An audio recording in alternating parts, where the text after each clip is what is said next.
Hey everyone, welcome back. So for today's video, I figured I'd talk to you all about where I currently live.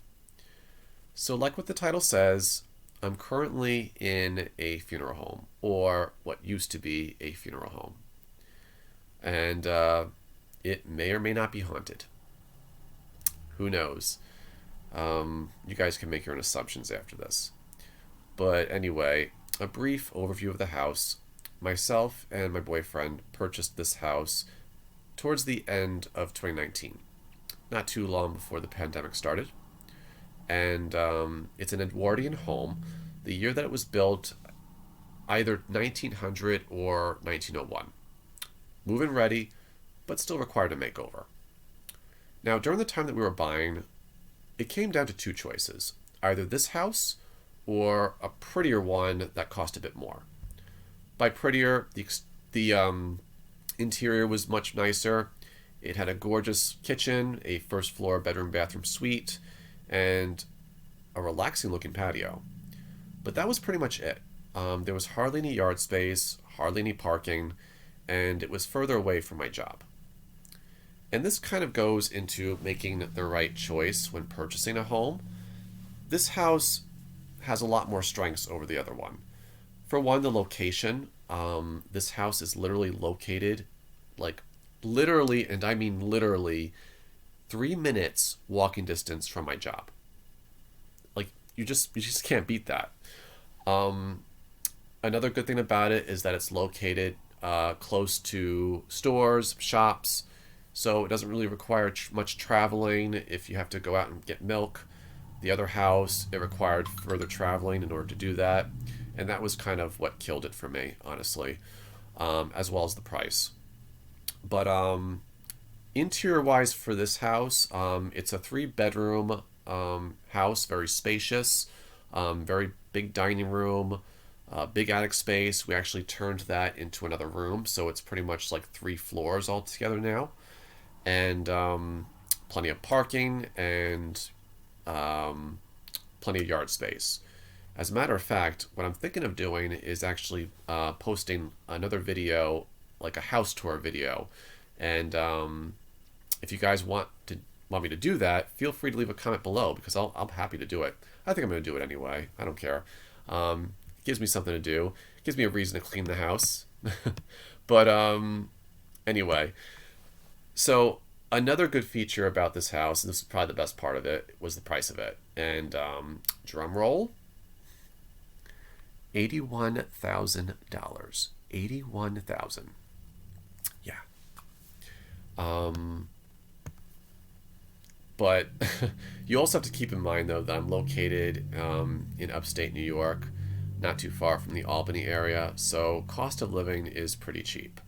Now, if you're looking to relocate, I encourage you to perhaps do some research here. I encourage you to make sure that you have a job lined up, though. It can be pretty scarce here when it comes to jobs, but it's a reason how I ended up here because I had a job lined up, and I guess I'm considered one of the lucky ones. But it all depends on what your situation is. If you're single, and you're looking to find a different job or looking to switch careers, you know like I said, it all depends on what kind of job you do. But I encourage you to still look into houses in upstate New York, because you might find something that's perfect for you. But anyway, moving on. Um, of course, with any house, there is a couple of flaws with this one. For one, we're across from an eyesore of an apartment complex, and yeah, hopefully they'll do something about that place. But I think that's a reason why this house is was cheaper. Um, Another reason was, like, we need a new blacktop in our driveway, and we also need new fencing, which is things that we can, of course, do eventually once we have the money for it, of course. And lastly, of course, like I said before, we found out that this place used to be a funeral home. So we were kind of hesitant because not only that, we also found out that the basement was the embalming room. And, that's kind of creepy. The basement is kind of creepy looking. I'm not going to lie to you. But, so yeah, we were kind of concerned about it at first. But I think when it comes to something like that, I think vast majority of us automatically assume that the place is haunted. But I didn't think that before buying. My definition of a haunted house, or how I believe a house becomes haunted, is when at least one person dies in the house. When it comes to a funeral home, the bodies are already dead. They didn't die there. They were just moved there and moved back out. So that was my rationale for it and what prevented me from declining the offer. Now, since moving in, I'm not going to lie, but myself and my boyfriend have experienced a couple of weird things here. I'll start with my boyfriend's story. So, another good feature with this house includes a 2-story work shed. It's pretty much my boyfriend's second home. He's definitely more of a handyman compared to me, so that he turned that into a good, workshop for himself. Supposedly, when working in the shed, at one point, he swears that he saw a figure standing in front of him, and he could not see the face of it. It was kind of like a green blur of a face. And it disappeared, of course. I can't vouch for him in that regard. I wasn't there, so I wouldn't know what he saw. It could have been anything. He could even just be lying to try to scare me. Whatever he saw, I wasn't a witness to it. So, but that was his viewpoint, what he saw, what he claims he saw. Now, I've had friends over here, and one of them actually did say that they also saw something and were freaked out about it. I forgot exactly what he saw, but once again, I was not a witness to it. So, it could have been anything for all we know. Now, I have experienced something as well. One night, I had to make a trip to the store. My boyfriend has an indoor cactus plant that hangs from the ceiling. He wasn't home at this time, he was downstate. But anyway, this particular plant sheds flower petals, every so often. And I noticed that there was a bunch on the floor. So I made a mental note to sweep it up after I would get home from the store. When I did get home, not one petal was on the floor. They just disappeared.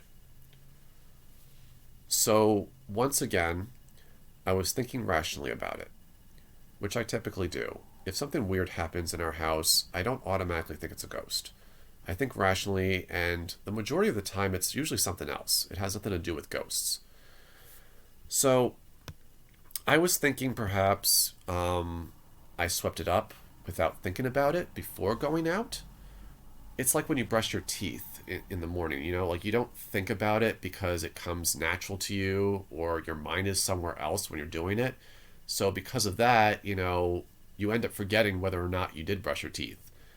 That kind of relates to whether or not, I remembered cleaning up before leaving, I just wasn't thinking about it when I was doing it. But so because of that rationale, I let it slide. However, during the same night, I already went to bed, and I remembered turning the TV and the lights off before going to bed. In the middle of the night, I woke up and I discovered my lamp light to be on. I really can't come up with an explanation for that. I just don't know. My boyfriend did come home that night, but this happened before his arrival. I don't know what caused that, but despite how weird it was, I let it slide and I went back to sleep. The following day, my boyfriend is down in the basement. and he noticed something that wasn't there before. I didn't notice that was there before either, but there was an imprint in the basement, we noticed, in words saying Joe was here. That's what it said. Joe was here. There's just no words for it. I don't know. I mean, of course, me thinking rationally could, maybe somebody did that. The previous owner was there, but we've been living, like, during the time that this happened, it was like 2 years into moving into the house. So all of a sudden we noticed that it was there. I don't know. But yeah. So is this house haunted? Possibly. Is it dangerous? No. I still feel safe in this house. It's home to me.